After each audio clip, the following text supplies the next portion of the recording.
Hey, everybody. We're just a few minutes early. We're glad you're joining us here on Old Gray Bricks for our live show on Thursday night. We're excited you're here. I've got a lot of friends who are trying to get in the show to be in the live stream. We're full with 10, and so we're hoping that we can add more later. But for my friends coming in, join into the stream and text with us, talk with us, and all that kind of stuff. And when we have somebody drop, we'll add you in and all that kind of stuff. So we're glad you're here. Glad you could join us for that. We have a full room, like I said, and let me get to our room here. We want to welcome all of our guests. We'll go around the room, and just for a quick second, starting with Mr. Ryan. Ryan, how you doing today? Oh, doing pretty well. Just doing a little bit of sorting. Why? Why? Because that's what, according to some people, I'm paid to do all day at Legoland New York. Oh, is that what you do? Are those on your shirt? Are those Miniland figures? No, actually, they're Avengers. Oh, Fancy. How cute! Nice. that's cool. I'm just really disappointed in the cheese for me. I want one of those. All right, and also welcome with this fantastic display, Brian. How are you today? Doing great. Doing great. All right, what do you have at Squeal Creek? What do you have on your massive Lego display on the wall here? Oh, for today's lovely display, we've got a Black Knight from the Black Knight's Fortress. That's it. Is that on a magnet brick, or do you have some tape or something holding that up? No, just taped a 2x4 to the wall so he would stay up there. He might fall over. Using stickers for structure. How pitiful. Anyway, Stellar engineering. non-Lego purist. Hey, Meredith and Brian, and hey, Nat. How are you all? So Yeah. we are attempting to build Diagon Alley. Well, you're building too. Oh, awesome, awesome, awesome. Brickhead. Oh, and the monkey kid. Sweet, sweet, sweet. All right, good deal. Let's head to the Great White North. What's up, Gil? I don't know. Anyway, let's keep on going. There's Matthew. He's having dinner. How are you doing, Matthew? We'll get back to you. All right, let's head back to the Great White North. How's it going, eh? Good, good. No, seriously, that was about it. I haven't really done all that much this week. It's been sort of a cleanup week, and so working on something for next week, a multimedia smorgasbord, man. So yeah, that's it. That's all I need. All right, good deal, man. Yeah. All right. Let's go, Dana. How you doing today? Doing good. Celebrating birthday week, so that's always a fun thing. But we'll talk more about what I got for my birthday when we do the follow-up at the end. But I think I smell it over your shoulder there. So I might want to move that. all right, good deal. What's up, Mr. Sandlin? How are you today? Hey, I'm here with Small Paul. I got the Razor Quest this week. I'm playing with the Razor Quest. It's awesome. And I made some adjustments. What's up, Moto? All right, buddy. Well, we're not going to do the live show right now. This is just a hi, everybody. That's right. Blah. All right, and Mr. Bricksmith, Pink Bucket Nation, how you doing today? Ooh, hey, how's it going, everybody? What's going on in your world? Worked on the cast a little bit. Got a thing to do. Happy to be here. All right, Someone's and got the drop. If you haven't gone over to, if you haven't gone to Hinkle's store to pick up the sticker, Hinkle do check. it. Hinkle check. Hang on, Hinkle check. Get your Hinkle check. There we go. All right. Okay, anyway, like I said, go to the store, go to his Etsy store, pick up the sticker. It's the only place you can get it in the world. All right, good deal. And then we have this guy. How's it going, eh? Going pretty good. How are you? I'm good. We're glad you could join us. If you don't know, this is Tyler, and he was on some TV show and did pretty good. And so how's life going for you, man? Oh, man, it's a lot of baby stuff, which is awesome, man. Timothy is the best. So that's my main work in progress, I guess I could say. I got you. So how much sleep are you getting? I'm actually getting great sleep. The little guy sleeps like 8 to 9 hours every night, so he's awesome. Oh. Nice. Good. All right. Mom and Dad are getting sleep. What is that like? For Ryan? Yeah. All right, good deal. So I've known Tyler. A lot of us in the room have known Tyler for a while. Tell us how you got. I mean, we know, and we know a little bit about your story from the show. You were playing with Lego when you were like 6 months old and all that kind of stuff, right? So, but tell us about how you connected into the adult fan community as a teenager, young adult, all that kind of stuff. How you hooked up, got to know some of us guys and gals and stuff like that. And start talking about that a little bit. Yeah, so it was when the internet came to our house that I was like, oh, now I can search online for Lego stuff, and I just poking around, and I found these giant ships people are making by this guy called like Fazoom. And Mark Sandlin and Keith Goldman, all these people are building these awesome ships, and I'm like, I've got to do this. This is the coolest thing I've ever seen. So you guys were like huge inspirations for tween me as I was discovering sort of the online fan community. And I was like, I've got to take part in this. Started building some stuff.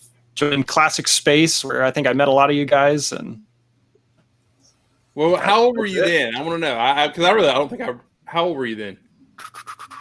Because this is about 2005, 2006, right? Yeah, I want to say 14 or so. Really? 14, 15. Wait, you were that good at 14 or 15? No, that's what he found you guys. I'm bad with numbers. I could be completely wrong. What did I say? So that's 16 years ago. So how old are you now? 33. Yeah, there you go. All right. Jake, do better, son. Anyway, all right. The first stuff I started putting online was not that great. Yeah. Okay. So you were into space, all that kind of stuff, and so you started rolling in that. When did you start maybe attending shows, doing brick fairs and all that kind of jazz?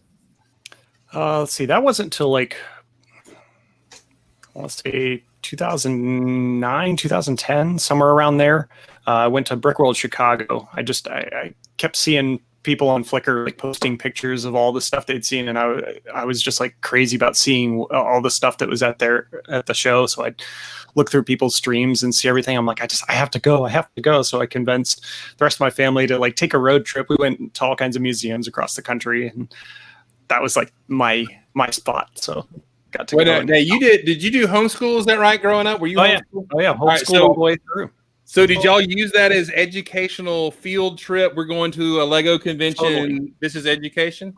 Totally, yeah. We went to, basically, I got to pick a bunch of museums that I wanted to go to, and they were all like World War II museums, but it was awesome. Right, good deal. So when did you start going by yourself maybe to these conventions?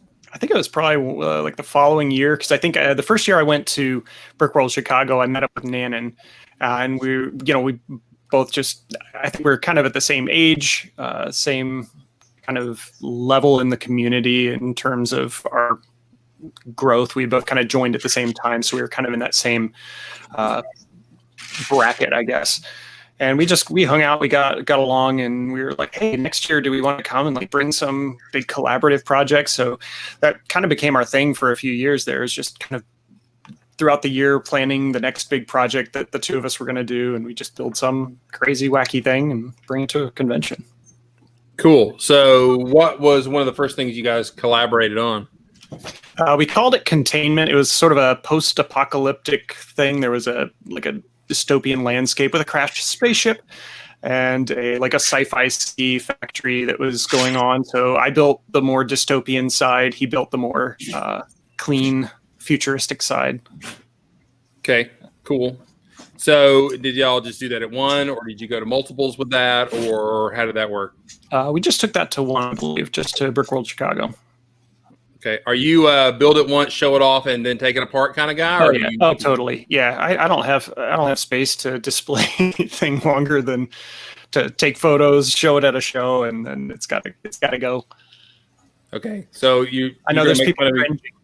I have 15-year-old, moon bases and things. So, okay, never mind. Or 17. Let's just say 17. That's fine.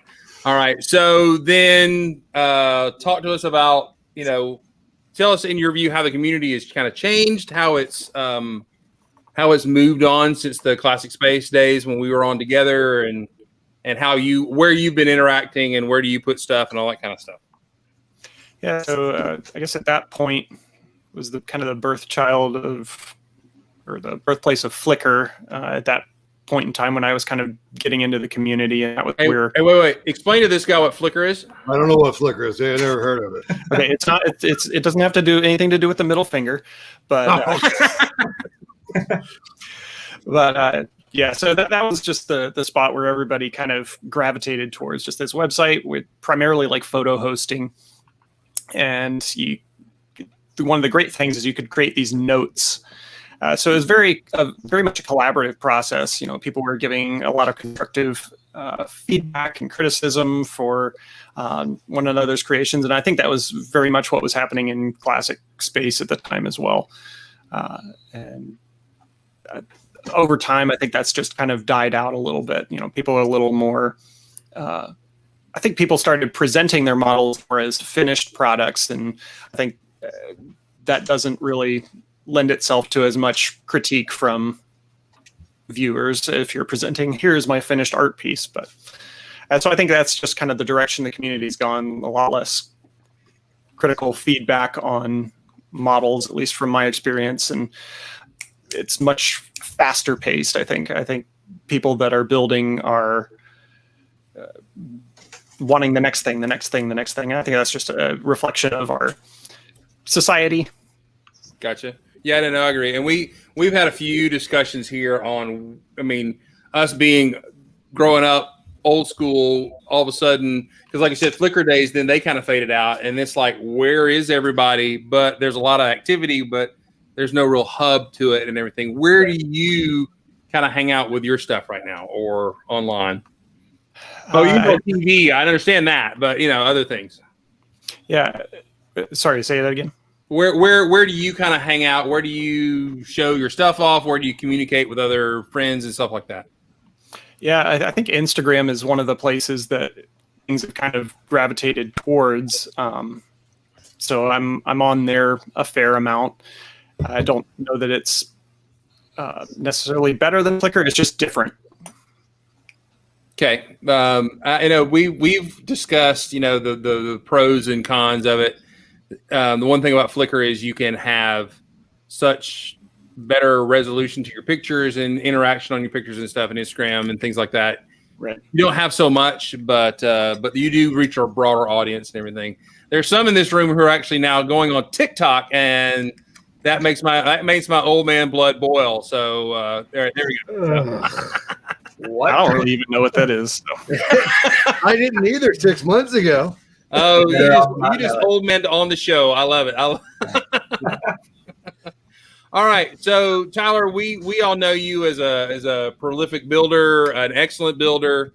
You've inspired a lot of us in what you've done, and obviously, so go ahead and start telling us how the show came about, how getting on the show came about, and how you got on, and we'll talk about some experiences there. How about that?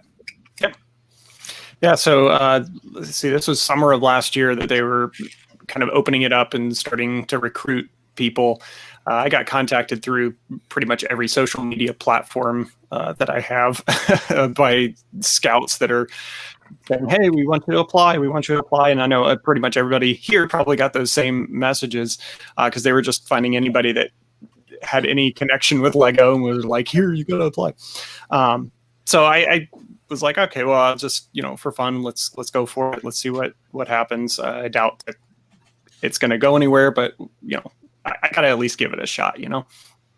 So, and I think around that time I was actually talking to you, Chris. I'm like, "Hey, you want to go on this show with me?" And you're like, "No, I can't do it. I don't want to do that. I can't build fast enough."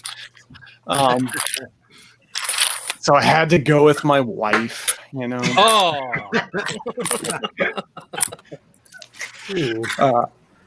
Hey, listen, I was miserable when I was pregnant, and she filmed a highly stressful reality TV show.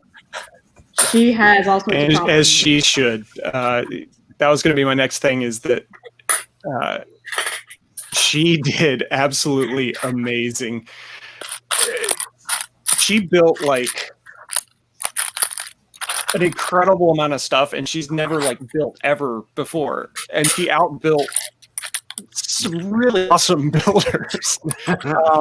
And she did it all while pregnant, and it was just, she's amazing. She's absolutely amazing. Blew my mind. So, you didn't know, or you did know that y'all were pregnant when you got to the show? Did you or did you not? Okay, so here's a fun fact. After episode 2, the space episode? After the space episode, we were in, because of the way these shows work, they do the, you film all the episode and then you go do all the little interview stuff afterward. And you talk like it's in the present moment.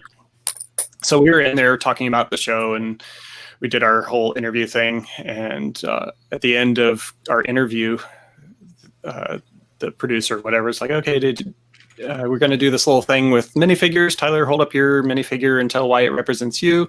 Okay, Amy, hold up your minifigure. And she held up hers with like a little baby minifigure. And she was like, the newlywed team is about to be a team of 3.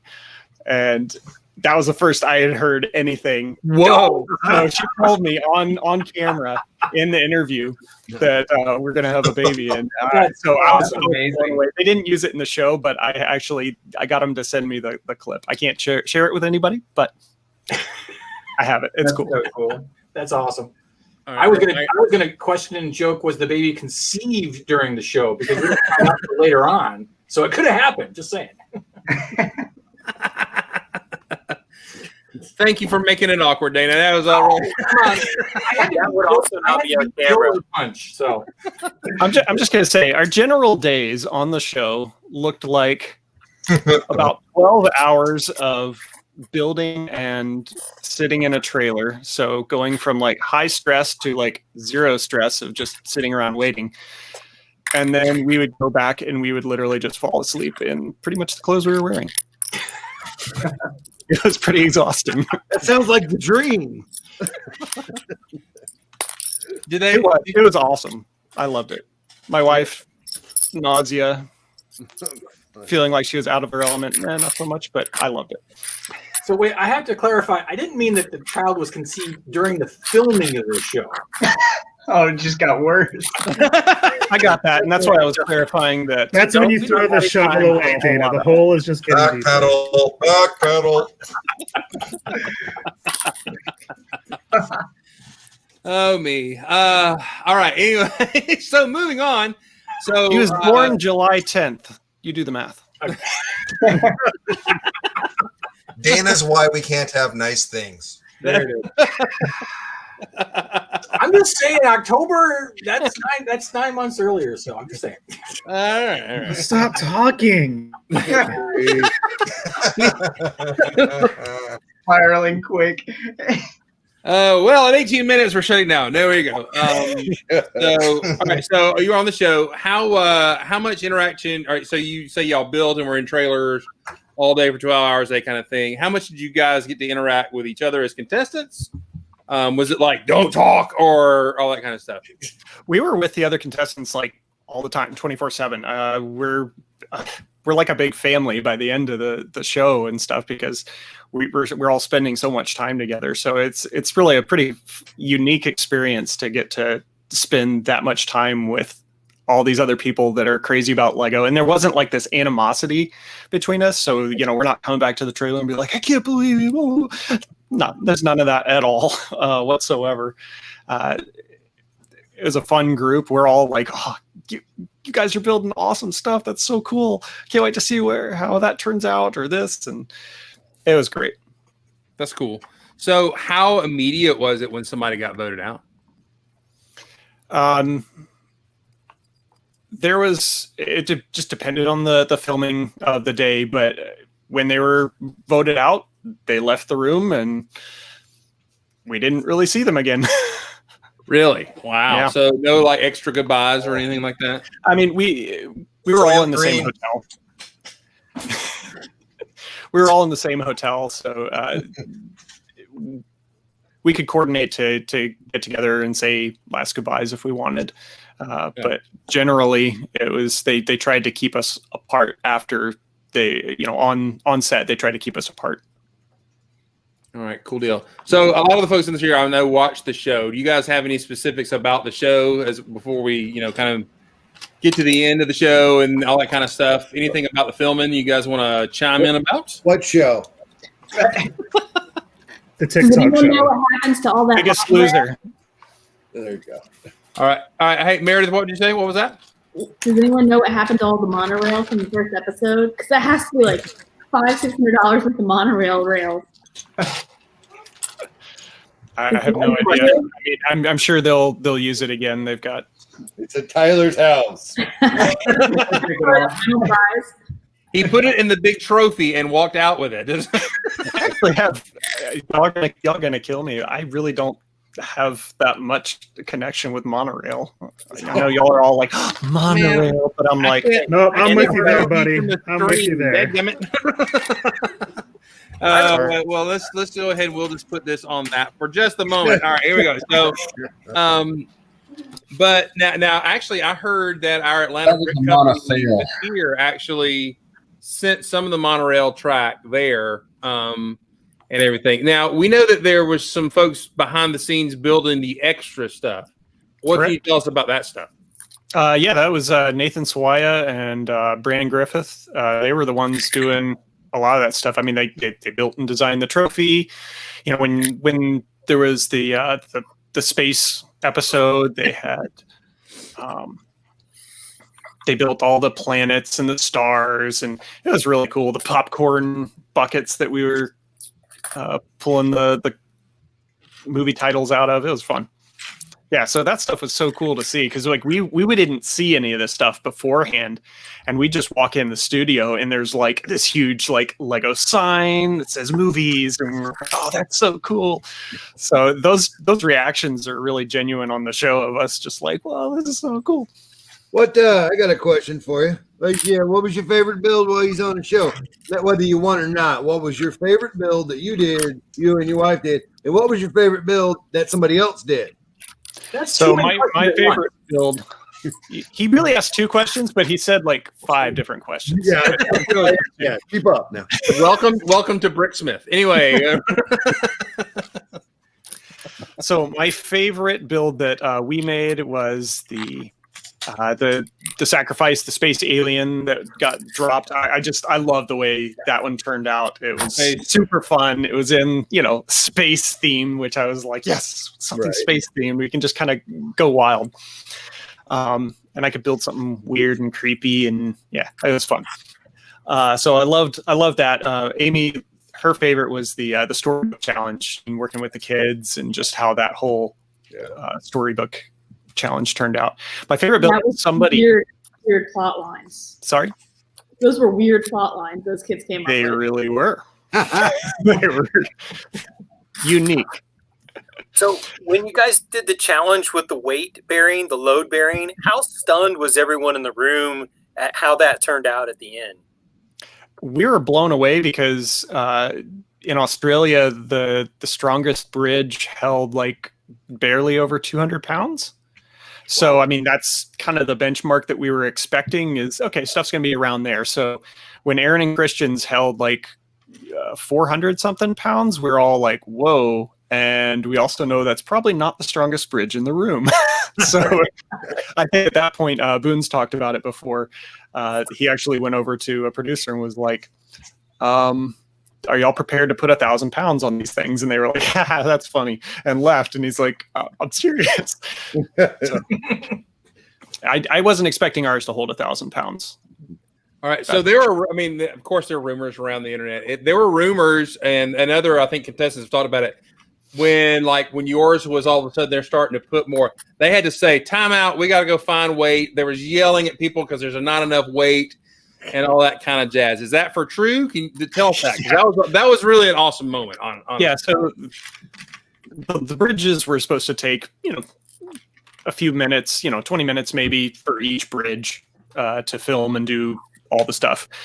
When they got to loading Aaron and Christian's, that took probably like 45 minutes. And then ours took about 2 hours because there was some time when weights fell off, but the bridge didn't break, and weights were kind of going everywhere. Okay, pause everything, clean up, reset.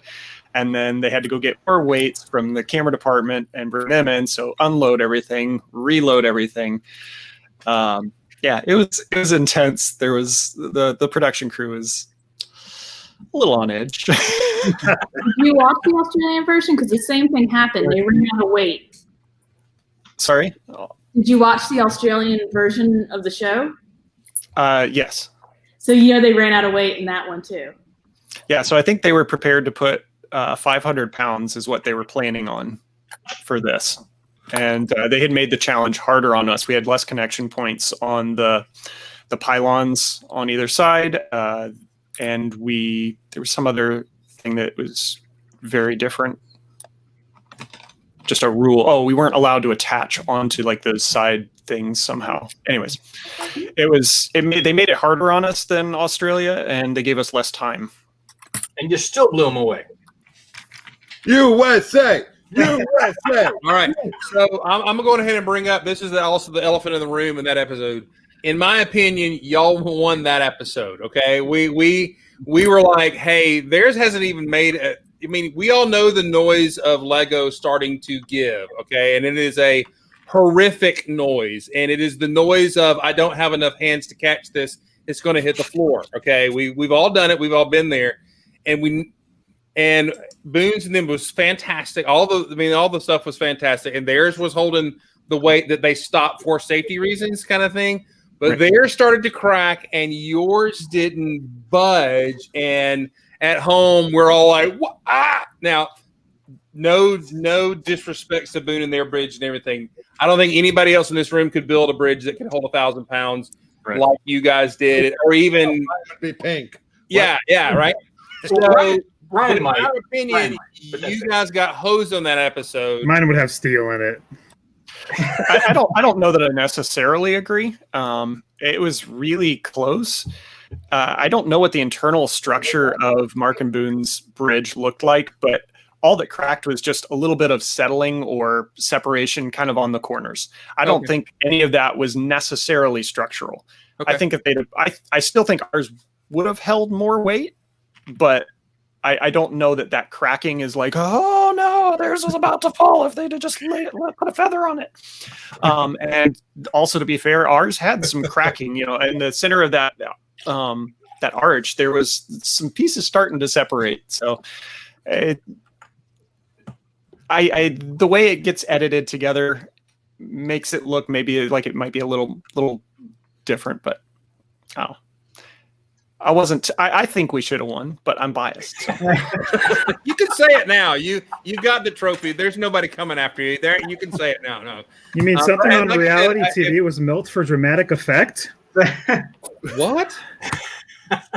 So one question I had about like the production of the show is I can't remember how long the longest build session was. I think it was like 15 hours or maybe it was more. Do you remember how long it was? The longest one was the final, which is 24 hours. Right. So how did they do that for you guys? Did you shoot that over 2 days? Did they, give you like 8-hour chunks or 12-hour chunks and break that up? Like tables. I thought it was fun. I'll say it this way because they don't like us really talking too much about this. NDA. Wait. Let me go. Here we go. Here we go. There it is. Here we go. All right. There we go. Everybody lean in. Everything in Hollywood is unionized. There are mandatory breaks, and you can only work for X number of hours at a time. Sure. So there is no possible way that we were building 24 hours straight. Right. And there's tons of times in production when, okay, pause. We need to pause for this. We need to pause for this. So that's pretty standard for most television. Do you feel like that helped you to be able to like collect your ideas and figure absolutely. Yeah. One of the things though, like they would give us, like they'd give us the challenge, and we'd go aside and we'd get the rules and the sign that we acknowledge the rules and all that kind of stuff, and then we might have lunch after that, and they would keep us teammates separated so that we couldn't be over there talking. You can do whatever you want in your head, or sit on your phone and do research, whatever you wanted to do. But they wanted all conversation, dialogue, and planning to really be happening on camera. So sure. So they split you and your wife up to eat? Yeah. Oh no! Not on my watch. No. Who was she eating with? Ooh. So I have a question about and this is like the building process, to kind of skip into that. We saw on the show that you guys be running back and forth to go get bricks, but to me it just seems like you've got a finite amount of bricks, or did you reach a point in time where you wanted to build something but they didn't have the bricks you wanted? Could you ask for bricks, or how did that all happen, or how could you do that? Or what process do you have to go through? Yeah, so they had tons of pieces. I mean, as many as you see on the show, there was probably 4 or 5 times that many in a back room somewhere. So there was a seemingly infinite amount of bricks. There were times when there was short supply on certain pieces. I think it's been talked about a number of times, ball joints, pixel joints. Our Space Alien used a bunch of those, and then the next episode everybody wanted to use them. Not necessarily for that reason, but oh no, it's totally for that reason. We all know that for sure. Yeah, that's fine. You can go ahead and say it. But this is a safe zone right here. Here we go. I wanted to ask about the mixel joints because I think some of your best builds really heavily employed those pieces. Is that something that, I don't know your background as a builder, is that something you had a lot of experience with, or did the moment lend itself to that and you just ran with it? Mixel joints are probably one of the greatest pieces that Lego's ever made, just because you're getting like, I don't know how many different directions of possibilities. So it lends itself to really organic shapes. So like we use them on that tongue that's wrapping up to grab the space trooper and the arms on the alien. And then like Aaron and Christian are doing their Kraken that's got all these tentacles. Yeah, mixel joints are just phenomenal, just because they give you such range of motion, and Lego is so static and blocky most of the time that if you can branch out and make it look other than bricks, that's great. And mixel joints are probably one of the best things for doing that. So not to steer away from the mixel bricks, but to actually go on top of it. I'm the lug ambassador for Dixie Lug, or will be Peach Lug. And after I forget which episode it was, I think it was somewhere along the line, I came back to the group and I said, hey, we're doing a ball and joint mock challenge specifically because of you, because so many of your builds. I mean, when you guys were talking about the rat and the cat and all those little ball joint characters for some of the episodes, I was like, those are the greatest thing. And I had to start going looking at your Flickr and your Instagram. And I'm like, yeah, I'm all ball joint crazy now, because there's so much that you can do with it, and the expressions and all the character that you were able to draw out into those blew me away. Just fantastic job. Thanks. So actually, that brings me to a thought, and I think we seemed like we missed a lot of the details in the stuff you built. It seems like in the show they gave us quick swooshes around, because I mean I remember talking to you about just the one in the fridge and the baby and everything, and I was pointing out a couple of details that you had done, because I was really impressed that you greebled the back of the fridge, and I got like a half of you, and my wife greebled the back of the fridge. Do what? My wife greebled the back of the fridge. Well, your wife did an amazing job as a greeble. I need to take a class. But then you said, and I noticed that you put a couple of other toys, and then you listed out like 10 other things that were going on that you built. The magnets, the things under the things, and all that kind of stuff, and we never got to see it again, and there all that kind of stuff.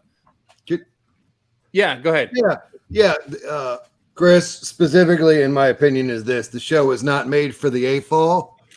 It's made for the child and the parents that want to watch family-friendly shows. But I'll let Tyler answer. You know what I'm saying? Sorry, Tyler. Yeah, well, did that kind of frustrate you watching it as it then came back out, going, they didn't even show that. We built the thing. And yeah. I mean, it's to be expected. I mean, it's a little disappointing just because, we're sitting there in the studio, after the shows, and we get to watch them filming every inch of our builds, just every little detail, and using these awesome jib cameras to get these sweeping shots all around it. And it's really fascinating, and you're like, yay, they're getting well documented. And then you watch the episode and it's like like, oh, they sped it up. This really slow, low pan across the build, turns into and you're like, oh, well, there it was. Yay. Yeah. So they're much more concerned with the entertainment process of, keeping people engaged and not necessarily showing all the details, which I understand. I mean, if I was making a TV show, that's how I'd do it too, because you got to know your audience. I mean, we're builders and artists and hobbyists, and we want to see all the details because that's what's valuable to us. Whereas, the average consumer that's watching a reality TV show, they want the drama a little bit. So I don't know. So I got a follow-up question to that. Do you have the ability, or are you under it's owned by Fox now, that you can't show some of the stuff that you did? Because I know that you did little tiny micro builds of your builds to share, but like Chris is saying, I could share those images from the show. That they gave us official images that we can use. I'm not. The photos that they gave us, not my favorite photos of our builds, to be perfectly honest. So, I mean, at some point I might take screen grabs of the show.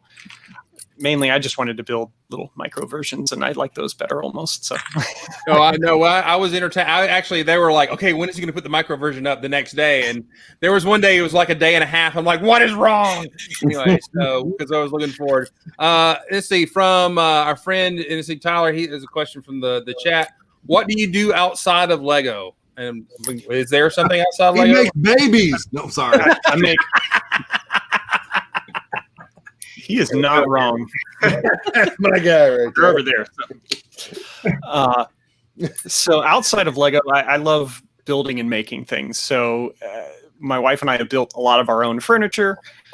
So we do a lot of woodworking. I've been slowly gathering woodworking tools over the past few years. So I love building stuff. I love making stuff. I'm excited for when my son's old enough that he's like wanting to wear like costumes and, play armor and stuff. Cause I'm like, oh yeah, I'm going to get on all these like cosplay forums and figure out how to do all the foam armor. And so, yeah, so there's the 501st, there's the Rebel Legion, there's all sorts of cool things. Yeah, no. There's yeah. So Little Pink Wheels is going to get a little tiny Mandalorian armor that I'm putting up resources for.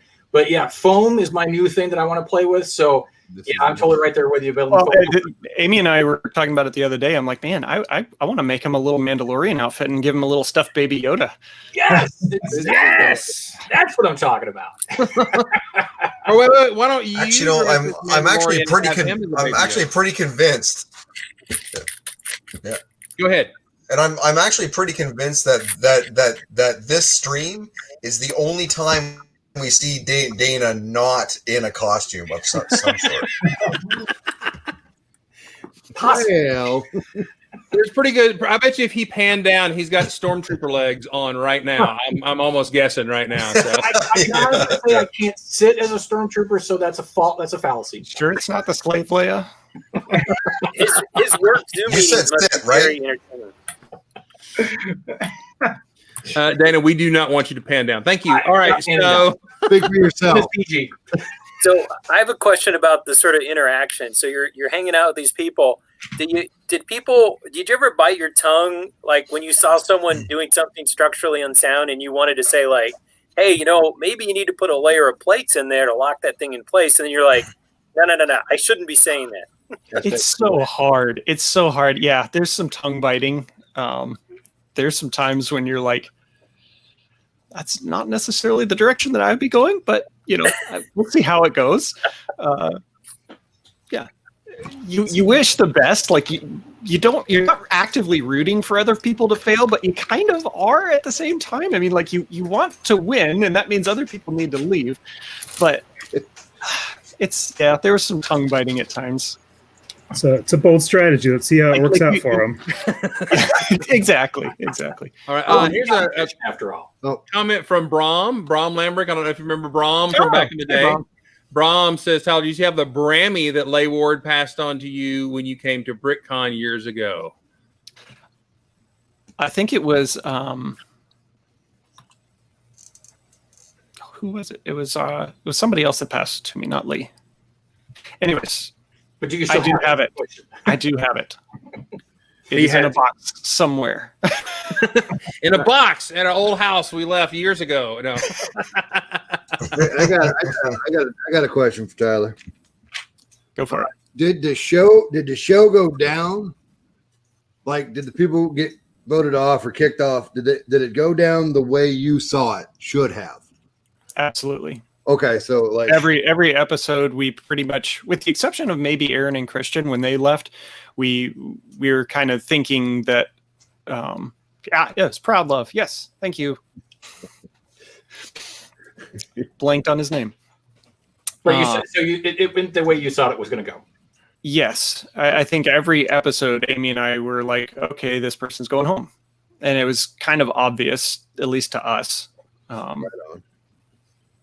Just kind of based on judges' comments and not necessarily the build, but we could kind of get a feel for where the judges were leaning, because we would, they go around and get their critique of everyone. I think that's interesting because sometimes I think there was some misdirection and clues and comments that we weren't getting on camera. There was, yeah, because there was so much more that was critique that was given by the judges. I've seen comments where people are talking about, oh, it's a little, the judges are so negative. Well, that's just because that's what they're showing. The judges were very positive, and they were always trying to give a lot of positive feedback, a lot of negative feedback, or not necessarily negative feedback, but critique, ways that you could improve or things that you probably should have changed. Or so there was a lot of positive and negative comments coming from them for all the builders. So they were trying to mask it, but you could kind of get a feel for the direction they were headed. All right, Butt Shot from the chat wants to know, did you get any money?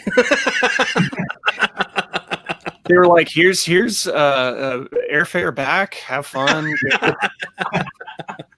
Throw in a few monorail tracks. There's a gold brick on top of the trophy over there. I'm going to see if I can pawn that. All right, here is a question. We lost somebody, I think. We had somebody drop. And maybe in the green room down here. Oh, there he is.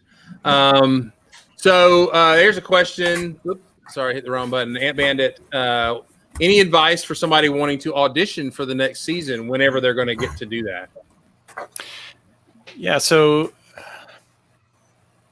I think from this season, it's pretty obvious that the producers are looking for unique and interesting individuals. They're not necessarily looking for two nerds that look like Lego and want to go on this show. They're looking for a little more diversity, and I think if I had Dana. I talked to you, Chris, about going on the show with me. I think if Chris and I had applied for the show, they wouldn't have put us on the show. I think Mark and Boone both being the two representations of the AFOL community, or most accurate representations of the AFOL community. I think that's them. So I guess my advice would be yourself, but also find what makes your team really unique, and not just two guys, two gals that build Lego. Actually, two gals that build Lego would probably be great. Dana's got the cosplay angle totally covered. He could fill in for the cosplay girl. In the sales world, it's called your in. What's your in? I think, Matthew, you and I have the best chance of getting on together because you're actually gay and I come across more gay than you do. Right. You got that connection. We joke about Jack Bruce. him, quote unquote, being the community theater guy, and I'm the gay guy. I mean, I can sew in between. So, just saying. I think maybe we got an option there. I'm Molly. the gay hockey player, and you're the straight community actor. Come on. I mean, what a odd couple is that? I'm telling you, I think that. You guys go for it. Let's go for it. All right. So I want to swing it back to. I was the wild one here. What are y'all doing? Now, Brick Smith actually asked in his 5-part question about 20 minutes ago. No. He didn't ask what was your favorite build that somebody else did. Oh, I did. Okay. You already forgot. Hey man, I'm just happy to be here. So I think our favorite build was Sam and Jessica's mermaid. Actually, no. Well, either the mermaid or the peacock. Go for it. So Sam and Jessica and us, we kind of got along really well, but just because we're kind of approached things in the builds and the challenges in similar ways, just kind of that wild, imaginative sort of way. So we always enjoyed seeing what each other were building. And especially, like when they built the mermaid, that was coming right off of, 2 not so great episodes for them. So it was really cool to see them just really hit a home run. Like it was really cool. So I love that. And Amy and I had actually kind of brainstormed of random ideas of things we could build that, haven't been built before. As before we had even started the show, and one of those things was a peacock. So when they were building a peacock for the final episode, I'm like, this is awesome. I'm glad somebody's building a peacock, even if we're not, Yeah. So I think their builds are some of our favorites. So now I'll just say this: when it got to the final 3 and you guys were building your builds and everything, and it was amazing. Sam and Jessica, when they put that peacock out, I'm like, oh dang, man, they really thundered that out there. All of a sudden, they were more the contender than we were kind of expecting. That created a lot of drama towards the end, obviously, and everything. Did that build then they were good builders. Did that really kind of make y'all go, wow, are we really in trouble here? Because all 3 builds were great. So right. Yeah. So all 3 were great, and we knew going into the final episode that Sam and Jessica were going to just really pull out all the stops. They're both artists. They're both really fanciful, wild, creative people. So, we knew that not having that restriction of a specific challenge that they had to adhere to, that they were going to really do something awesome that nobody had ever seen before. So we kind of expected them to do something pretty cool. One of the things that I'm curious about is I think it would be amazing to hang out with Jamie Berard, and I'm spacing on the other Lego designer. Did they ever tease you guys about illegal connections, or did they give you any inside views on building and designing sets? No, actually, the production kept them and us very much segregated the entire time we were there, or at least if they did have any interaction with us, it was very supervised. So outside of those on-camera interactions, there really wasn't much interaction with them, unfortunately. So now I remember Mark and I probably for sure met Jamie back in the days when he was just an AFOL coming to conventions. Did you meet him back in those days, Mark? Probably way back at Brickfest or something, but it's been so long ago that I really couldn't tell you one thing or another about it because I'm old. Do you have matching color socks on today? I don't know. Where am I? But now, I remember meeting him. I remember him having his little figure with the Bionicle piece on it. He called it the Squidman that ended up in Galaxy Squad set or Space Police 3 sweat sets and all that kind of stuff. I don't know. Did you meet him back in those days, or do you remember meeting him back in the day, or was that a little before you, Tyler? I think that was before me. So I've only known him as a designer. Okay, because I was going to think that has got to be. If I was, and I wouldn't be, if I was on the show and all of a sudden Jamie walks in, because I've sent him messages and we've talked on Facebook before in the last couple of years, and I'd be like, well, he's judging me. That's going to be weird. So I didn't know if any of the other contestants may have, because everybody seemed like a fairly new eighth. Yeah, I don't think anybody necessarily had like a prior connection and interaction with him, at least to a level where it would be weird. I mean, like I've met him at conventions before, but he probably doesn't remember who I am or anything like that. So I don't think there's any. Well, he knows who you are now, so that's all that really matters. I hope so. All right, so let's talk about the episode, talk about the win, talk about the last episode. How did that all go down? What was the mood and all that kind of stuff as you were going into it? It was pretty stressful. I mean, it was all stressful, but I think there was a different level of stress on that final one. Like there's the excitement of like, okay, we're finally going to be kind of like done with this, because it's been a little intense. You're kind of getting to a point where you're getting a little bit of that creative burnout, and you're just like, I really don't want to build a Lego anymore right now, especially not a 24-hour challenge. So there was definitely some stress there, and yeah, it was weird. It was different than all of the other challenges. The other one. Quick question about Arnett. Is he funny in real life? Yes. That guy is hilarious. Like he never stops. Like he and the producer of the entire production, they would like come out on set with Epstein didn't kill himself sweaters on and stuff, and it was hilarious. There is so much Will Arnett jokes. He's hysterical. That's so cool. It's all the cocaine. Is what you're saying. All right, so we're in the last thing you guys are building. That was a quote unquote 24-hour build. How long was that over? What, 4 or 5 days, 6 days? Yeah, most episodes were like 3 days to film an episode, but that one was about 4 to 5 days. So yeah, it was long. It was pretty exhausting, and it was great. Like I loved having my wife there with me, because there'd be times when she'd be really stressed out about something and really anxious and, not feeling good. And I could be a really good support for her during those times. And then I think the final episode was one where I was kind of getting a little stressed out. I think the Star Wars episode, I was getting a little stressed out too. And, she was able to like rein me back in and be like, hey, it's going to be fine. It doesn't matter. Let's. Did she have the big dramatic moment where she slaps you or throws a drink in your face and says, "Get with it, man"? That was they didn't air that part. Oh. Yeah. No, that one definitely made it on the cutting room floor.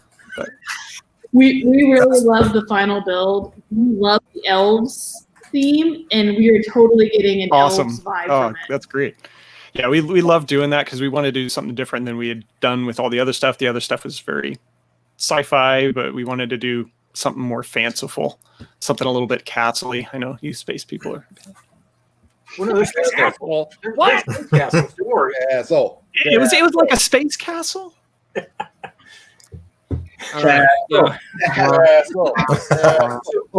So when you were stressing out, when you felt that stress, and I mean that like you said, you were getting build burnout, and you're basically doing building, filming, sleeping, repeat, rinse and repeat. Were your dreams building? Mine weren't. I believe Amy's for sure were. She was having like Lego Master dreams for like a month. She still has like Lego Master nightmares. She's like, I had a dream last night. We were in the finals with like Mark and Boone and like my brothers for some reason. And she's just like, it was awful. That's awesome. I mean, awesome in a good way. Wait, hang on. Wait, hang on. So let's do a tally. So tonight we have Dana talking about intimate relations during the show. And then he's talking about not wearing pants, and now we're on to, hey, what are you dreaming about, man? Chris! I don't know exactly what sort of like rubber and lace thing you're running here tonight, man. Interesting you should say that, but I won't go into that conversation. All right. So, all right. So the winners are announced. You guys got the nod. Jake and I were in this room, sitting right over there, watching it. Mel was asleep. No offense, but she was out. But she knew that you guys won because we were screaming and hollering. We were pulling for you guys on the show and our family and everything. So, talk about the trophy. Is that it? Thanks, Ryan. Ryan, Sorry, you're my best friend. I'm so sorry. It was me that time. Wow, that was awesome. You made me think I was at my grandpa's house and he was cooking Jiffy Pop on the gas stove. Thank you very much.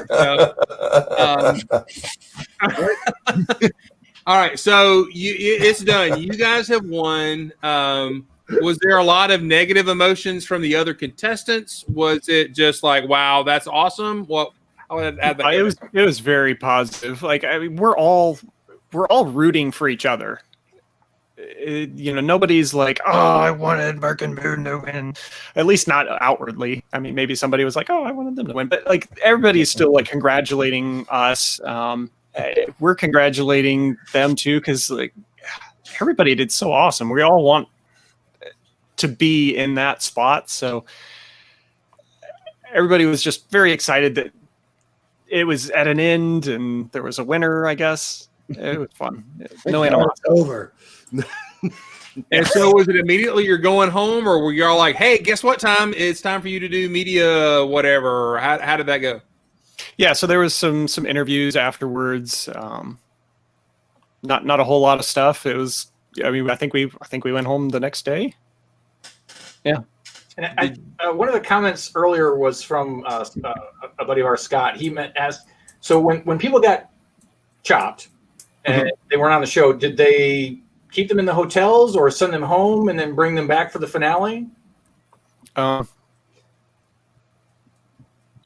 to figure out if I should answer this. Throw up the NDA. No. All right, there we go. It can't be answered. So. Hey, I got you, Tyler. Mel Brown, aka Iceberg Bricks, told me they went home and came back. There we go. Yeah, he never said anything, folks. We got you. From Dick Smith. There we go. We're good. All right. So did you get to take the trophy home in the plane buckled beside you, or did they ship it to you, or how did they shipped it? They shipped it. Oh, cool. It came a little broken, but is it not crackled? It's mostly crackled. Except for where it broke. Mostly crackled. All right. So all right. And then, we'll open this up. The last thing. So I'm going to just assume that there was a lot of stuff y'all were planning to do in places you're supposed to go, and then COVID hit. How did that change your reign as Lego Masters champion and your crown and waving to the crowds and parades and things like that? Technology is awesome. So there was a lot of stuff that we kind of missed out on, but we were still able to do in the sense that we could, do a video call or something to that extent. We were actually scheduled to fly up to New York and be on the Ryan and Kelly show live, but that didn't happen. So we just did like a little Skype thing. Not the same, but again, I'm like, I didn't really want to fly up to New York for like an afternoon and fly back, especially with my wife being pregnant and not feeling so great. So, but y'all did that via TV technology, right? Yeah. Cool deal. Yeah, I get the biggest thing that I miss is just being able to go to conventions. Like this would be so fun to go and just talk to people like this about the show at conventions. So I'm missing that. Hopefully, sometime in the future, conventions will be a thing again. Right. We can hope, sir. We can hope. Yeah, we all do. That's right. Old Gray Bricks is better than Ryan. Absolutely. We have more entertainment and more controversial moments in this hour, and then they'll have on that. And we got it right. That's a guarantee. Can you talk about the like confessional booth comments that are cut into the show where you're supposed to be telling your inner thoughts as you're building? Obviously, people look fairly relaxed when they're doing those, so I'm assuming you're off the clock, and is that time that's like blocked out at the end of the day or the middle of the day, and then they cut it in? Are you talking about the times when we're like still there at the build stations in the build room, or are you talking about like the like with the fancy background. Fancy background. Yeah, so that's all filmed after the episode is complete. So did they say, do you remember about 3 days ago when you were building this? What did you think about that? And are you exactly. like, well, there was times when we'd get backed up. So they're like, okay, Tyler and Amy, go, we'd be on like episode 4 or something like that. And they'd be like, hey, we've got like half an hour. Tyler and Amy, go get back in episode 2. You're going to interview. And like, you're like, oh, okay. So we go put on episode 2, close. Okay. We're going to take you back to the beginning of the episode. And we're like, what did we build? Oh, really? So they had your clothes that you wore in the other episode, like in wardrobe, ready to go, kind of stuff. Yep. So they had wardrobe and makeup people. Like all of our clothes are all organized by what episode we wore them on, and they took care of our dry cleaning for us, like in between days. It was great. So, what was the choice for the jacket? Not mine. Like during the interview process and stuff, they're like, oh, send us photos of, kind of like date night outfits, what you'd wear on a date. So me, that's usually like button down shirt and jeans. And I showed them all that I had, and they're like, no, have you got any more? No. Do you have any like jackets or anything? I'm like, I got like a gray jacket, just like one. So that wasn't they're like, okay, by any stretch of the imagination. Sorry? That wasn't your choice by any stretch of the imagination. No, but I kind of like it. Well, it sets you apart. I mean, because exactly. I mean, not to say this in a negative way, but here was the stuffed shirt building Lego that was awesome. Because none of us, I can guarantee you, none of us on this screen would ever build in a jacket, much less a tie or anything like that. So it was comical, but it was great. Don't put it past Brian. I can see Brian doing it. Eventually, they were like, wardrobe was going out to get clothes for us to wear. So they got some pretty cool jackets to wear on the show. Important question. I got to wear what I called the Jamie jacket on, I think it was the Star Wars episode. It was like this red velvet jacket. So that was fun. Did you get to keep it? No, I didn't. The jacket for the final, I wish I'd been able to keep that one. But cool. All right, important question from Micah. Were there tacos? That's like Ron Burgundy. Were there tacos? I think there was one day that we did have tacos.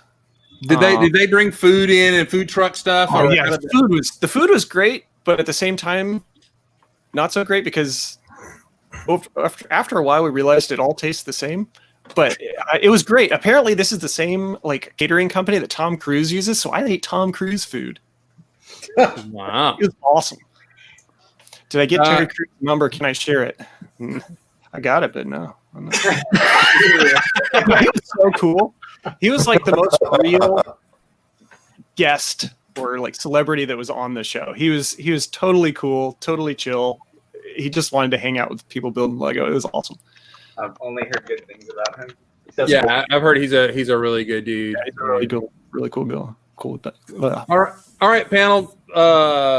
What are you, other than raising a son and taking care of your lovely bride? Or what are you building now? What are you up to right now? Did you go through I'll ask a Bricksmith run of questions. Oh, ask about the car while you're in there. The what? The car. Did you replace the car? No. Oh, okay. Did you go through build withdrawal? I'm not touching Lego when you got back, and then what are you building now? What are you doing now? Yeah, so when the show is over, there's a little bit of okay, I'm not going to really touch Lego for a while. I did want to get some more sorting and organization done, so I was like, I'm just not going to build, but I'm just going to sort. We got back shortly before Christmas, so we just kind of went into Christmas mode and just kind of relaxing. I took off work until the beginning of the year. So just kind of relaxed, had fun, did a little bit of Lego sorting, but not a whole lot of building. Now I am still working for Build Better Bricks. I'm designing some cool stuff. Can I show you guys what I'm making? Absolutely. Oh, yes, please. Do y'all like? I don't know if y'all have seen any of these movies. They're space. I'm advertising for y'all right now. Look. Sweet. Yeah, see that right there. Are they a sponsor? If it zoomed in and focused, you can see what it said. All right, go ahead. I don't know if y'all have seen these movies or not, but it's called like Star Wars. Nice. Yeah. So got Roger. battle droid going on. Sweet. Mixel joints. You'll be happy. Yes. Yes. Much better than the battle droid that Lego produced years ago. Yeah, I was going to say that. Got another droid here. Ooh. So much better than the one. Oh. Nice. Oh. Oh. Does it go up to Okay. a pole? Can you roll it on the floor and then it pops out? Can it do that? No, I'm just kidding. There's some popping and outgoing, but I don't know if it's exactly what you're imagining. Well, I think he's talking about the other one. I know what he's talking about. He's talking about the Technic one that rolls and pops up. You can fold this up, but it's not like that. Gotcha. Chris. Yes. So yeah, within the next couple weeks, instructions for those. Oh yeah. All right, there's Legos, and let's see Tyler's. There we go. There's that, and then there's that. So That one's so much cooler. so much better. Cooler. So instructions for these will be available relatively soon. Sweet. Now, the big question I have to ask for this, Awesome. though, is because I built the Building Better Bricks DL44, the Han Solo blaster, which had a couple of pieces that were hard to find, and I had to order from Canada. Are the sets you're building now conscious of part availability? I try to be as conscious as I can be with part availability and with trying to make it look as accurate as possible. What parts specifically? I know on the DL44 it was the little 2x2 wedge, sloped wedges that were on the front barrel. Yeah, we just updated those. Apparently, they're like $9 a piece now. Yeah, they're crazy. Yeah, we just realized that, and we're like, oh my! So they came in one set. They came in one set. It was a TIE Fighter set in like 2008 or something crazy like that. Yeah, like apparently I have a ton of them. So if I have a ton of something, I infer that means that's they should be easily accessible. Yeah, because I don't buy a lot of rare parts, so apparently not. So that's been updated. Cool. All right. Excellent. Yes, and he asked us all. He asked every one of us, do you have this part? No. Do you have this part? No. Well, you're going to have to order it. Use a little bit of creativity. I think you can figure out how to. Well, but I was trying to stay truthful to the original design. I wasn't trying to expand on the builders, trying to make it better. I was just not an art piece. It's just a console glass. It's just a toy. All right. I was being lazy, basically. It's like, all right. Do you have some more? And to order it from Canada, it's not like you're ordering it from like Kazakhstan or something. Well, that's true. Which I've had to do, which is great. Forgiveness to all those from Kazakhstan in the chat. I have a question about your designs and copycats. I keep getting pop-up ads on Facebook for Vonato bricks, and it looks to me like they're stealing other people's creative work.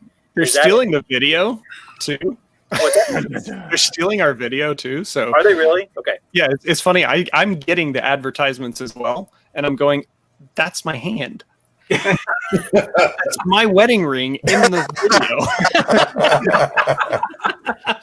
They got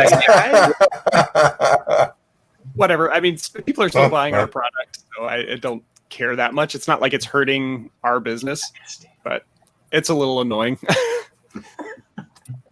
It's more mental aggravation. Yeah. So Chris was asking other things I'm working on. So coming in October, Halloween is fast approaching.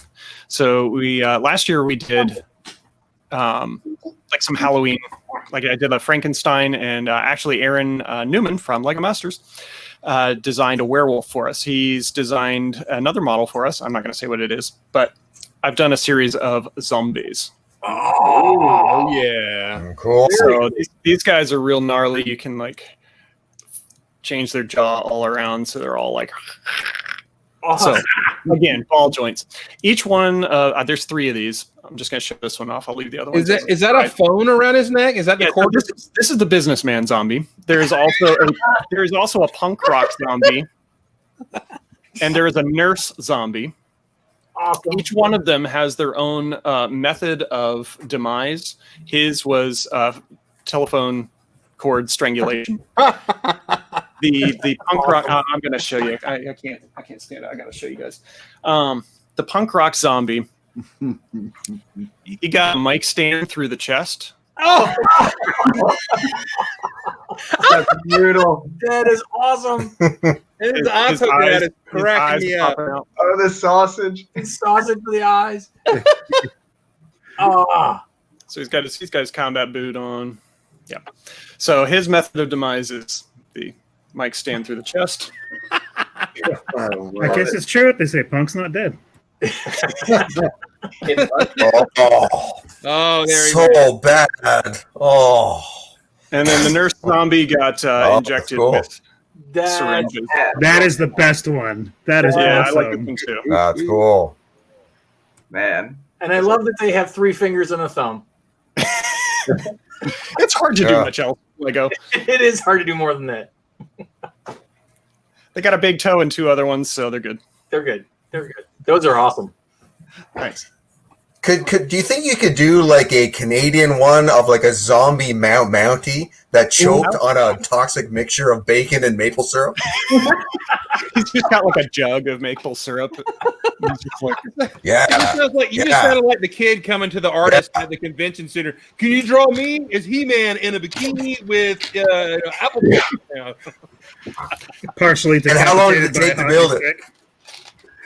how long does it take to build it? That's right. Find it or build Moose. And, Yeah, antlers going through. moose impalement? Yeah. All right. So when are those going to be available through Build Better Bricks? By the way, Zombies will be available probably starting October 1st.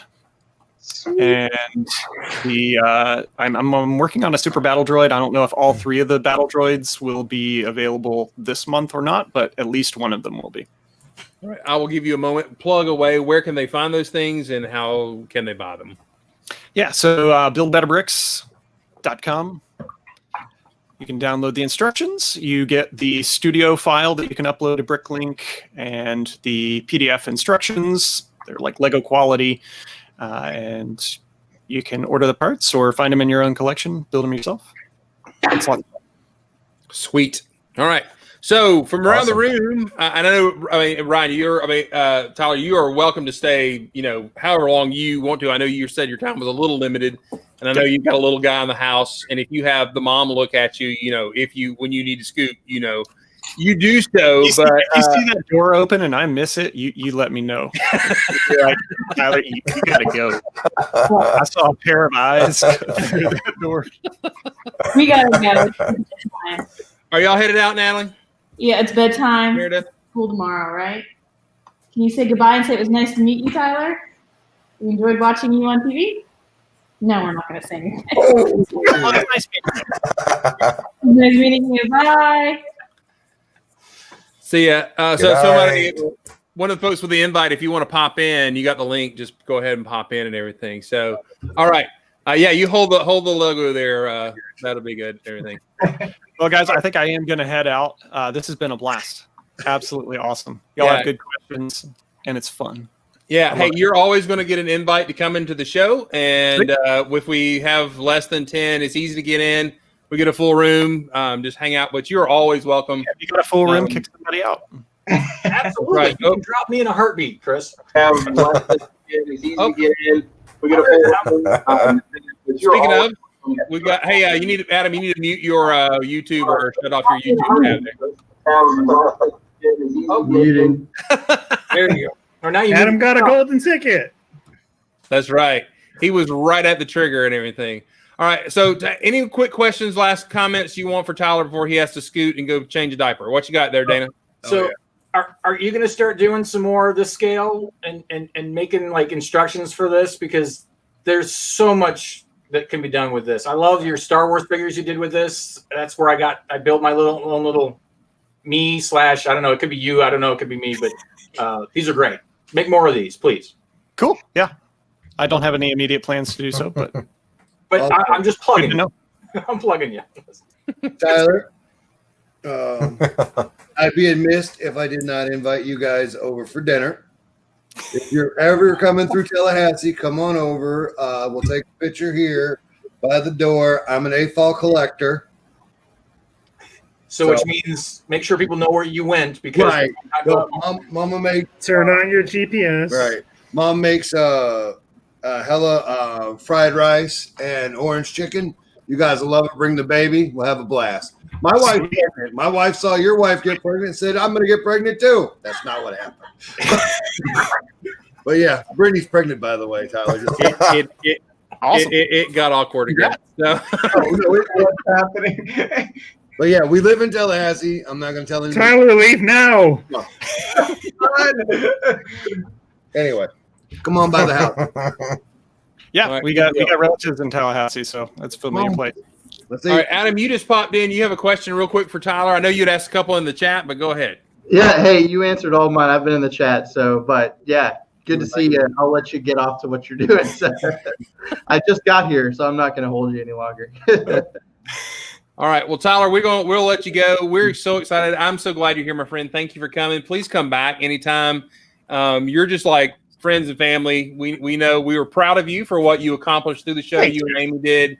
But I know you wear it very well. It hasn't really changed you. You're just the same cool Tyler guy that builds awesome stuff that you always have been. So and just thank you for coming on, though. And I know everybody's appreciated it. So yeah, thanks for all your questions and stuff. It's been so much fun. Yeah. Good deal, man. All right. Yeah, thanks, man. Say good night. We're going to go around the room as we go. See you, man. It's good to have you here. Thanks. Man. Storming the castle. All right. And there is a spot open if any of my buds want to hop in. So let's go around okay, now we have to follow up. We had the Lego Master of America in. Hey, let me see what you've built. So let's go around the room. Let's start with Brian, since you're right there below me. What do you Hello, me. What have you been building and what have you been doing? This week, since I hinted at last week, I got the pieces for the Night Joust from 1978. So nice. Look at those horses. Yeah, they are brick built. Sorry, there's a plane going by and it's really loud. Hey, it'll probably come over my house. Are you sure it's going by? Or coming towards you? We're not crashing into We need to it. cut back on the baked beans. There we go. So yeah, these horses are brick built entirely, and they've even got like little covers on them in patterns. So I forgot that I canceled the order that had the right size base plate, the 8x24, because the shipping was like twice as much as the base plate itself. So I just placed another order for that. So that is actually the last piece I need, but I put it on an 8x32 just to see what it would look like, and it looks pretty cool. So got the princess and the king or whatever, the king queen. Checking that. Does that seriously come with the ghost? Awesome.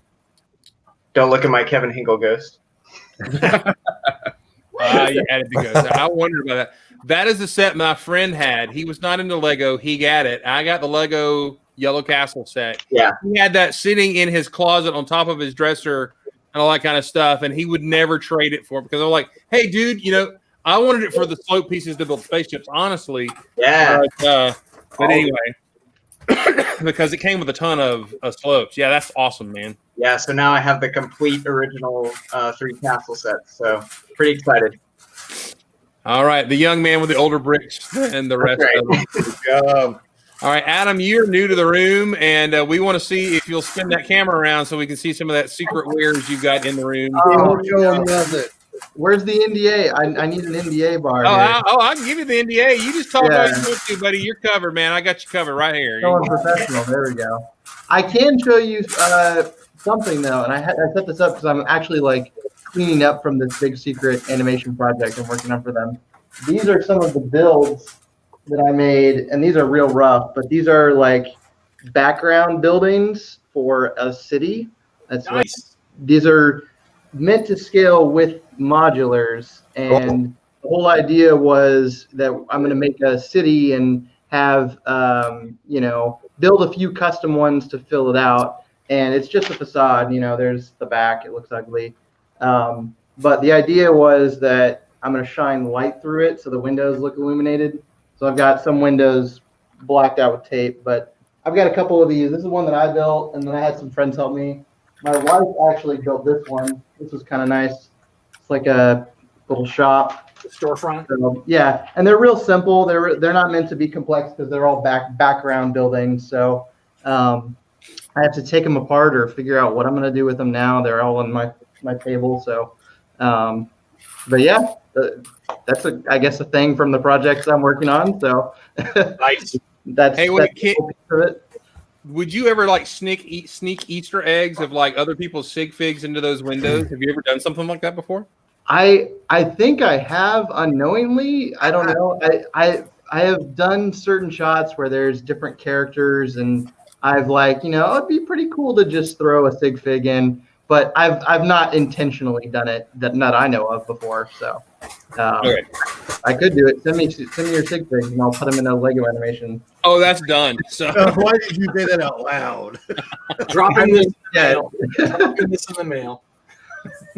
all right, let's go to the Great White North. And I know you said you would have a whole lot going on there, Gil, but you got any? Tell us a little your big plans for next week. You're going to show us. Yeah, so am kind of working on something that I hope to actually be another photo setup, but this time I want to do like almost like a split screen thing. So it's going to be the actual Lego shot on one side that's done, in scene and the whole thing. And then on the other side, I'm looking at doing actually a drawing color piece of some sort, which is sort of it's like a stylized Lego figures, not really sort of trying to ape on the general sort of Lego drawings that, what's his name does? The guy from Ottawa. Greg Highland? He did those. Yes, Highland. That's it. So, not sort of in his style, which is like really more like the Lego magazines and that. But another style, which I've kind of been working on, which is sort of like halfway between a realistic style, but they're still blocky. So anyway, see how that turns out. So that's like, I don't know if you could probably see that sketch somewhat close. So Keep coming. Keep coming. So Drift into the light right a little. that's kind of Full forward. There you go.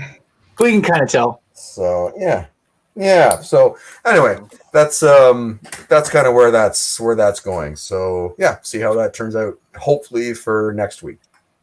Cool deal. All right, can't wait to see it. And you and Adam should probably swap like emails and stuff, because it seems like y'all have similar interests in, and all that kind of stuff. And well, it's just when Adam's showing those backdrops and stuff, I'm kind of like looking at the back, like, okay, so he's using rice paper to diffuse the light and getting like, okay. So yeah, I was kind of amazed at how well that. Yeah, totally. Light. Yeah, that's really awesome, and diffuses it. Because when you were when you were holding that up, I'm like, does he have lights inside of that thing? I'm like, no, it's just the light catching the paper. That's really cool. So Ryan has gone off camera. We'll come back to him. Oh, there he is. Suddenly he pops back in as we say his name. It was amazing time. My wife was putting away some stuff she was sorting, and she did not want to be on camera. I'm like, I can turn it off, and she walked away just as you said, Ryan's on camera.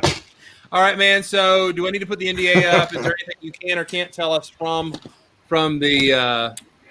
I don't have any work-related news to talk about today, but I had a really strange out-of-body experience this week where I was invited by Enfield, Lego's U.S. headquarters, to do a talk, and they do a weekly team meeting virtually since they're sort of in and out of the office under different COVID restrictions. I was invited to talk about myself and how I got here, sort of how I was introduced by you several weeks ago. And just the fact that even happened was so weird to me, because the point of this part of their meeting every week is supposed to be something to help inspire the team and bring in people from different industries and stuff. And I happen to be from the same professional field as them. But the fact that I was going on to the Lego meeting to be an inspiration from them, and I was like, you're the ones who inspired me. Like, this is really surreal and odd and strange. But it was a really fun experience getting to meet a whole bunch of them. Did you meet Eric Verstegen? Was he there? Yeah, he's actually the main culprit why I got entangled in this. That's awesome. I hadn't seen Eric in a long, long time. It'd be good. Mark and I got to hang out with him in the model shop back in the day. He's a super cool guy. He's awesome. Yeah, he's been with the Lego. He's one of those guys that has not gone through being fired from the Lego company in a long, for the long haul. And it's like every time I hear them saying they're firing folks, I'm like, oh, I hope Eric's okay, and he is usually. So that's good. Yeah. All right, Matt, what's going on? So it's been a busy week at our house. So I went and got not only did I get the Diagonal Alley. Well, first let me say I am not a Harry Potter fan. I am a building person. So I bought the astronomy tower, the clock tower, and also the Diagonal Alley. And I flipped all the minifigs, which basically pays for about half of the set with Diagonal Alley, or about 30% with the other two. It's my way of saving some bucks and getting more buildings. So I'm about 3/4 of the way through Diagonal Alley, and I'm generally liking it. There's some cool building techniques, especially using, the snot technique and giving a little more variation to the fronts of buildings. So I'll be stealing some of those things. The other thing is I got one of my bricks and pieces order in, which is pretty awesome. So I've been taking a break from the cathedral. The cathedral's about a week away from being done. So one of these days I'm going to finish it so I can move it off of the table. Yeah, I've built stuff before, and it's like blocking the TV. I'm like, man, I don't want to finish this so I can watch TV again. That kind of stuff. The cat keeps walking past it and knocking random pieces on the floor. So I may have to finish it just to protect it from feline intrusion. So is it like the Spanish? Your cat is like the Spanish Inquisition. No, what explain? All right. Well, she's an old lady cat, so she's not she's not the kind that like just pushes stuff on the floor for the fun of it. But it's on the way to her food dish, and so she walks right through it to get to the food dish. It's not really malicious; it's just in her way. So, well, then that is totally your fault. You should. It is stuff off the table to get to my food. There you go. All right, hey Bricksmith, what's going on in the world? I'm working on this. This is where I'm at now. That's the third corner. This is what I've done so far. Sweet.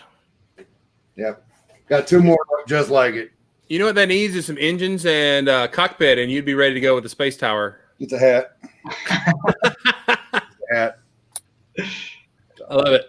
I love it. So how many more of those kind of sections and everything are you going to be making? This is the third one, and I'm going to have four corners that look like this. The center is going to be built bigger back there.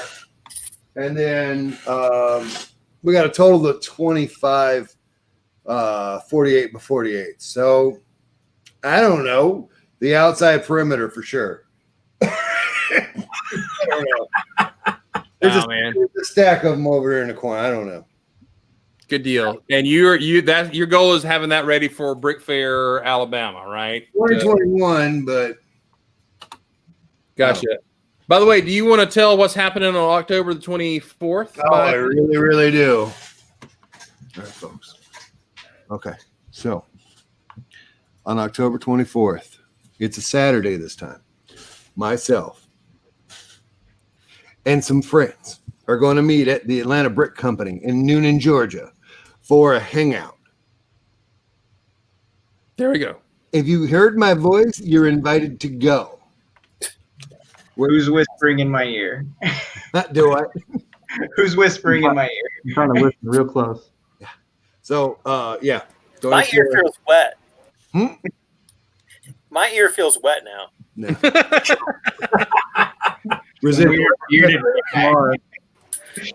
Can't say I'm a fan of Bricksmith ASMR. Bama Bricks is coming. So yeah, please. What day was that again? Please come. Please. October 24th, Atlanta Brick Company. And Brittany says she's not eating there again. Oh, at that restaurant? Right. You're not eating there again, are you, honey? No, I said let's go somewhere else. Let's go somewhere else, Brittany says. She's the lady, so that's what we're going to do. It's one of those places where they give you a hamburger and they just take the bun out of the bag and give you and call it a fancy burger, and that's just wrong. You've got to toast it or butter it. Or you got to do something. That's right. Brent was fine. I don't know what he's talking about. Part of the rule. Yeah. All right. So anyway, it's good to see you, Bama.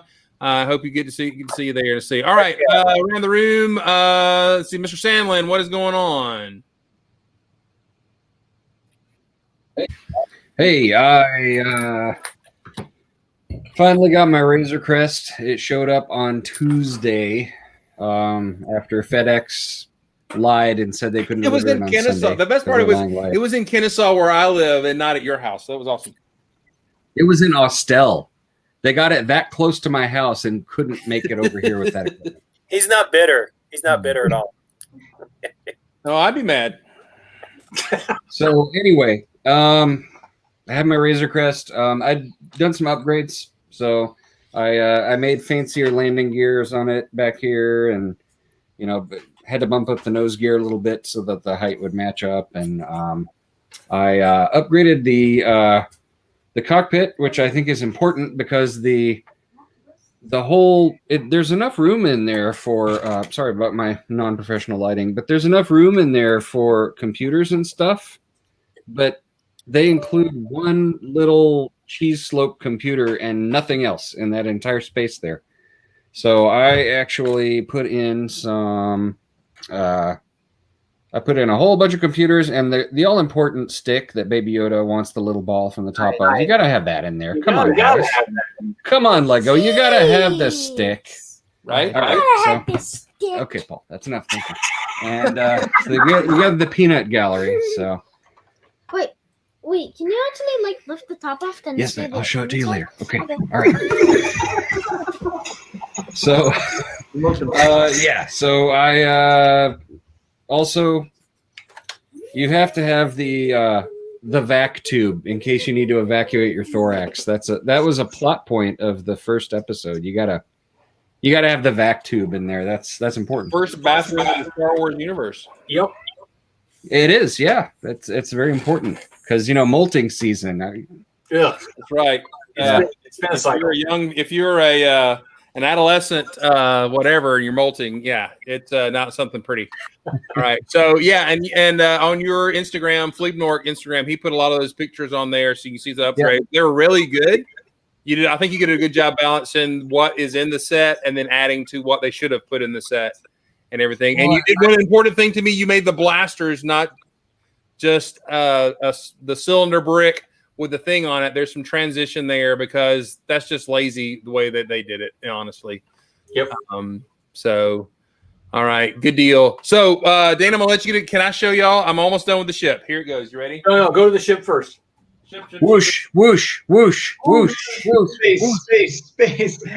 So it's hard to whoosh anymore because it's got in. I need to do the full screen. I don't want to drop it. Hang on. Oh, I dropped the Greeble. 7 years ago, too. All right, here we go. There we go. Give me the thing. Here we are. Wow. So here it is. So there's the front, the coffee maker that everybody, or the fishbowl, but I've added more Greebles there. So here it is as you go by. It's a thing of beauty. This is the stand, so don't pay attention to that. So there's the engine section, and a pan around to the engines in the back there. There's a little more Greeble to be done back there. And these are missile pods down there, all kind of stuff. So there she is right there. Space. So do you cool. just sit down and start building, or do you sketch something out? Do what now? Do you just sit down and start building, or do you sketch something out, or like work in digital? This one I actually used a bit of a piece of clip art for inspiration. I don't have it handy right now, but then just went on my own. So there are some lift out panels and the shuttle that opens up. So I can't do that on camera or I'll drop it. But anyway, so that's it. This is my ship timber ship. Technically, I could turn it in as done, but I'm going to do the interior tomorrow. So there we go. And Brian, to answer Chris's question, he just kind of just goes, because I've been trying to get out of him for years his thought process, and he just goes, eh. So that's the answer. I was going to say. By the way, for you guys who want to build Technic sandwich where you have Technic bricks and plates on top and bottom, that is all that is holding this together, and I'm holding it in the middle with one hand. So there you go. It looks really light. Hey, Gid, I want to remind It's not. It really is not. All right, so let's go back and go to Dana. Dana, what you got for us? All right, so Chris, put that thing down because you'll need to switch back and forth a couple of cameras by the time we're done. So as I alluded to in the beginning of the show, this was my birthday week. I did get the Razor Crest last week ahead of Mark and thought that I would have it done because that was my goal on my birthday, was going to crack open a couple of good beers and sit down and build it. But this is as far as I got because I've been watching The Mandalorian while I've been building it. So as you can see, I've only gotten to bag 4. I got 2 more bags to go. Some show this evening is preventing me from finishing this, but maybe it'll happen later. However, what happened and derailed the whole thing, as you can see over here, my wife surprised me for my birthday. When we first got married and we were like paycheck to paycheck poor, because that's how most married couples are when they first start out, time of Yahoo auctions was a thing. And so we were scraping by at one point in time, and I said, well, I got this old Lego set I've got, and some Lego or some G.I. Joe and some Transformers that I wound up auctioning off. And one of the sets I had auctioned off was the Apollo Moonlander. And I was like, I really kind of regretted that I had done that. So my wife said, well, I'm going to go ahead and get one for you for your birthday. So my big surprise was to get this lovely 1976 moon landing set from my childhood, restored back into my collection, box and instructions. And I want to show in the box here. I love this part. Ooh, it's got the tray. Use this box for storage. That's right. That's what they used to say. That's what they used to say. And the little slide action. Oh, I love it. And all the little alt builds in the back. I remember building these when I still had the original box way back then. The little helicopter was a good one. But again, for those of you at home that are not old enough to remember this, they didn't give you the instructions on how to build these alt builds. You had to figure them out yourself. Probably one of the best things that was ever in our childhood was getting the ability to do that, because that was cool to be able to do that. The other thing I got going on this week, I wanted to remove some stuff from the collection in the office and make some space for some space stuff. Did I say space too much in this conversation? I don't think so. So one of the things I did is I used to have the Joker Manor up on these default cabinets, but I took it away so that I could put the UCS Ghost up there, which I don't talk too much into. But while I was doing that, Adam kind of inspired me last week to want to start playing with some stop motion kind of stuff. Well, now, granted, this is really like low key, basic, almost like, Dana, why are you bothering showing it? But it's still kind of cool at the same time. So, Chris, switch me over to my other screen real quick. Uh-huh. And I'll just give you this quick. So this was the Joker Manor that I started with. And I just set up the camera. And as I was taking it apart, I just started taking a couple of pics here and there along the way, just to, take it apart. So again, Adam, thanks for the inspiration. Very low key. Learned some lessons along the way. Lighting, need to learn better settings on my camera. Better planning, better space, but definitely there's going to be some more projects in the pipeline. So I'm looking forward to that. Chris, I'm gonna switch really this. Cool. Hopefully, I can do this all at once. Let me stop that. It's probably going to kill. Actually, can I do this? I don't know. Yep, we can just do this. I believe in you. Here we go. Boom, boom, boom. And Old Gray Brick set of the week. Week.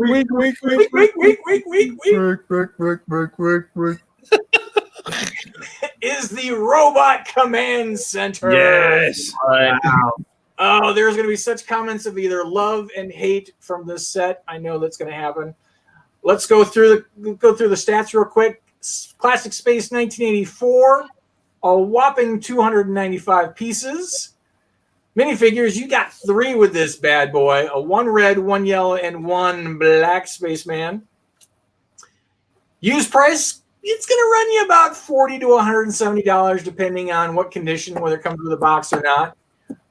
If you find one new in box sealed, it's going to run you about a little under $1,000, so not too bad. as far as price pieces go.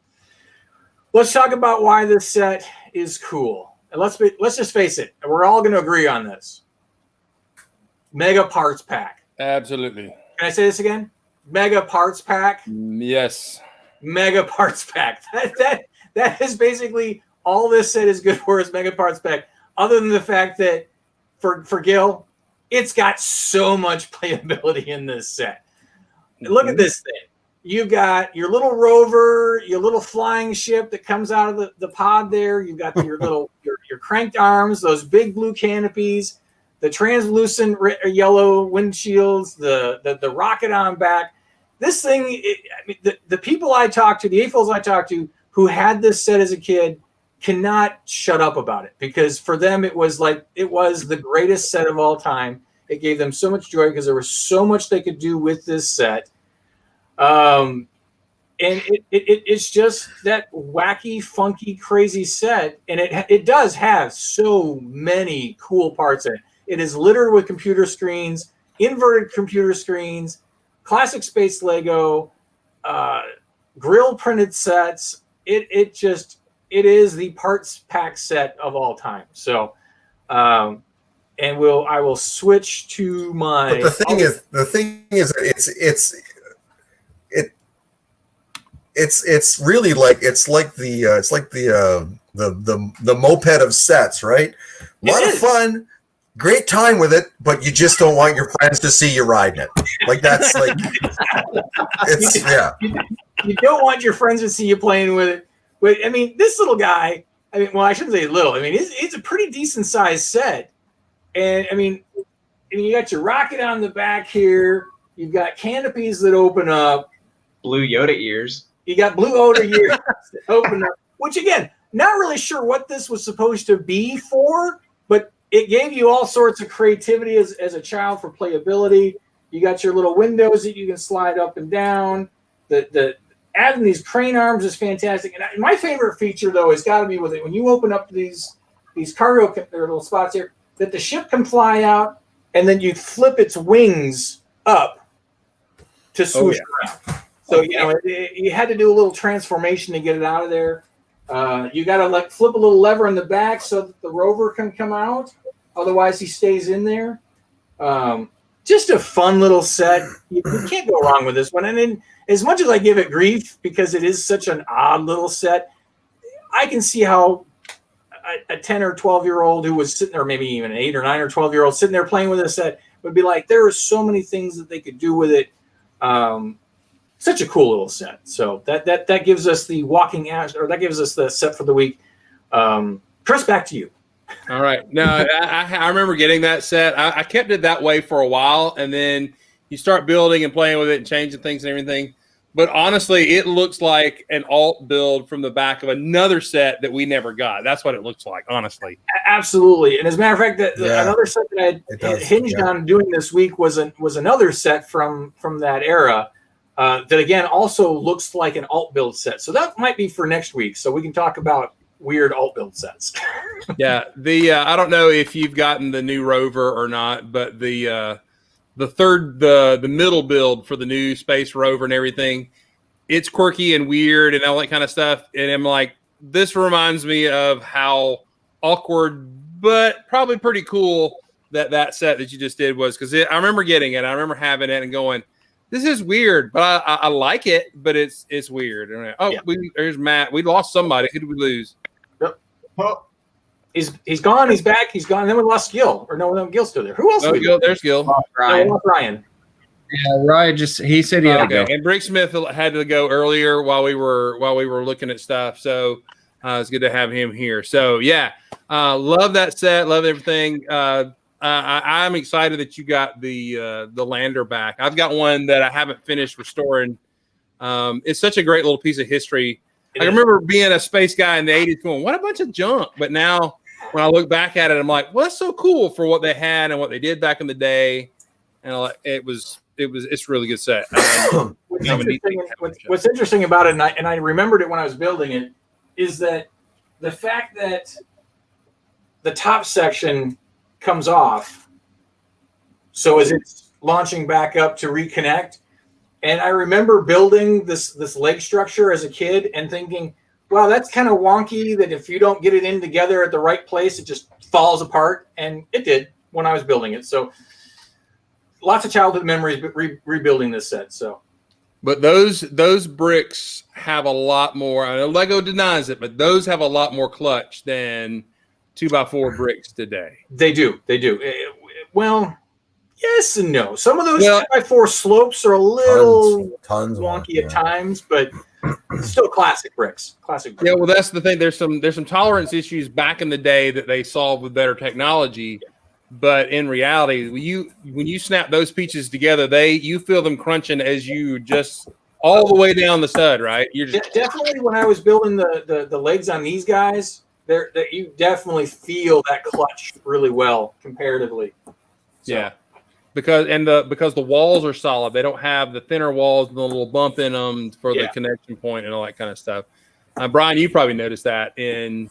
It actually drives me crazy the variance over like that 10-year period in like the 60s to 70s where they started changing everything up, or even a little bit later. But yeah, you can definitely tell that there's something that's like ton of different things that they're changing throughout those years. Yeah, and I mean, it built hand strength and all that kind of stuff to tear those things apart, and so it was my fingers apart because they didn't give us clicky. Yeah, we didn't have a clicky to go with. All right. So we're we're an hour and 46 minutes. So thank y'all for hanging out with. Next week, one of our friends, Greg, who was in a couple weeks ago with his micro builds, he dropped an idea to me and I thought it was great. And even though you may not be in the category, it's still awesome to talk about because you are maybe in that category, is building with your kids and the interesting ways that you have to either hide bricks from your kids or help them to find parts. Or when you were a kid, you're like, Mom, I can't find the part. She would come find it for you. Anyway, the idiosyncrasies of building with your kid and around your kid and all that kind of stuff. So, and we may even have some of that on display depending on who's in the room and around and everything like that. So we're going to talk about that like next week on Old Gray Bricks, Thursday Night Live and everything. We will have a Messy Monday coming this Monday. We missed one for the holiday this week, and you guys will all be invited for that. Any last comments or anything y'all would like to share?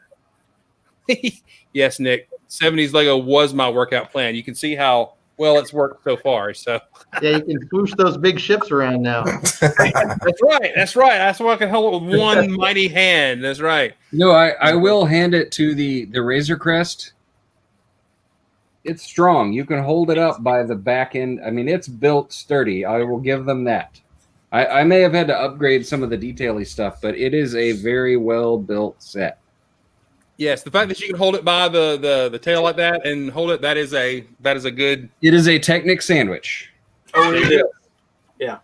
Yeah, we might have to have a show on Technic sandwich, but the best kind of sandwich. All right, guys. Thank y'all for joining us. Hang around for the after show after we're done. Thank y'all. There's some really awesome comments in the chat about this was a good show tonight. We're glad that Tyler came in, and I hope you learned some stuff from him from the inside. And the thing I know about Tyler is Tyler and everything. He's not letting that go to his head. He's pretty even Stevens, really good guy. So I'm glad he was willing to come on and everything. So thank you guys for showing up, and I hope you guys have a great night by out there on the internet. Be creative, do something awesome for somebody. Have a great week. See you later.